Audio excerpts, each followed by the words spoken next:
Project Hail Mary is about an old millennial who's really good at what he does. He just doubts himself once in a while, but meets the stray dog or stray cat and is now ready to abandon the whole world for said stray dog or stray cat. Hi everybody, my name is Jen. You're watching The Screening Lady, and I am so happy to say that we have the best book adaptation for 2026 so far. I've read the book. I've also listened to the audiobook, which is like the audiobook is really great.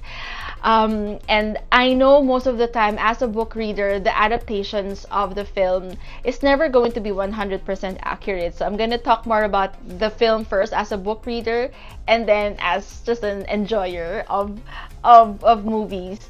First of all, if you're talking about book adaptations, there's always two things, right? If they've adapted it 100%, and what have they added to enhance the storytelling of the whole book. And the first one, come on guys, this is a science-driven book, and a lot of the times the whole explanation that Grace goes through until getting to the solution is obviously cannot say that the entire time of the film. So I think what they've done really well is to simplify a lot of the science discovery, the solution finding beats of the movie, and it was absolutely tasteful. It was just the right amount of understanding. Like, they are not undermining the audience at all, and I think everyone got it.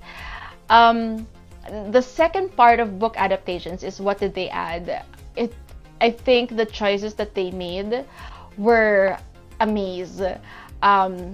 Seeing the world in Rocky's perspective was definitely not really from the books, although we know how he, doesn't need light to see things and all of that. Just visually how it translates to film is great. The description of infrared light, just how everything changes. There was this whole sequence there in the film where Grace goes to Tau City to get, you know what I'm talking about. That scene, I saw this film twice, by the way. First time in IMAX, and the second one is a regular cinema. That was a very immersive experience. Like, I absolutely loved that I made a decision to see this in IMAX first, because it was absolutely breathtaking and jaw-dropping and otherworldly experience. And I get to see that with Project Hail Mary. I think in terms of book adaptations, while there were a few details that they really didn't delve much into, relativity, time dilation is said in the film. You kind of see it just really one time at the start where they open Grace up, and he's got this super long hair, but towards the end you didn't really see much aging in him. But by that time we've gone through like a 2.5 hour journey, so I kind of just looked for it towards the end. But still, outside of that, I was really satisfied with it, start to finish. They landed the ending. Like, I was so scared that they were gonna change the ending, but they absolutely nailed it. I'm still getting choked up. Yeah, so speaking of getting choked up, the reason why I had to see it twice, I knew I had to see it twice, was I was gonna be an asshole on the first watch. Are they gonna do everything right? Are they gonna do this? Are they gonna be 100% accurate in the books and all of that? So I know I had to see it again. And what I really enjoyed is, like, on both occasions, I was with book readers and another one with the non-book readers, and just the excitement that they had with Rocky is something I wish I could have experienced again. But yeah, the reason why I saw it twice was because on the second time, when I knew it met and exceeded all my expectations, I could lean back and really enjoy it more as a film now. And that's where it hit me hard. I cried a couple of times here, even though I know exactly what's going to happen with Rocky, right? But now I'm going to talk about it as a movie, the whole experience.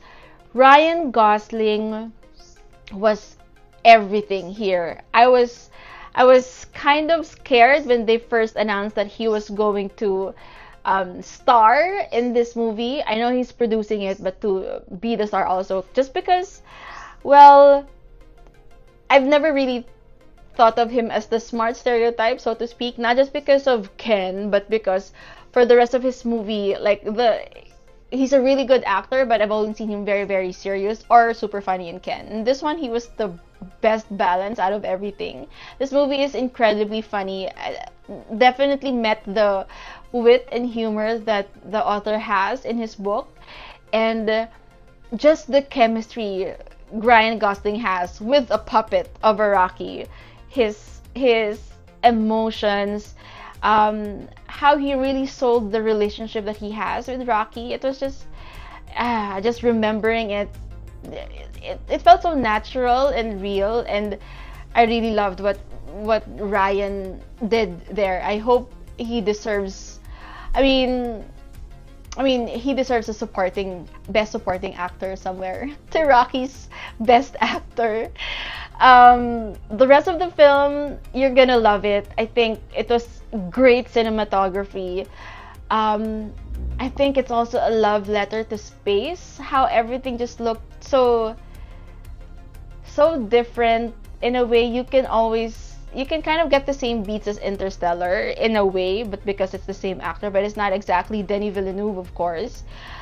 It's more of a light-hearted feel and enjoyment of the unknown, and how, it's a very different space movie, I would say. It's different sets of color combinations, how you see things in infrared, how you see things from Rocky's perspective.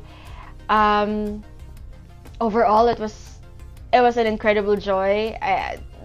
Like the first time I saw it, I was an uptight snob and absolutely loved it. The second time I saw it was just as a film goer and absolutely hit my emotions. So it's just well done to the cast and crew who believed in this story and stayed true to the books. And don't you just love it when, if the book is really good, it's more of listening to hopefully what fans really want to see, whether it's book accuracy or even things that enhance the story, and without changing anything so much at all. I'm super happy with this, and thank you basically to the cast and crew for doing such a great job. I absolutely loved it. I don't know why I'm getting emotional about it, but 2 thumbs down for sure. 2 thumbs down for you guys. Amaze, amaze, amaze. Bye.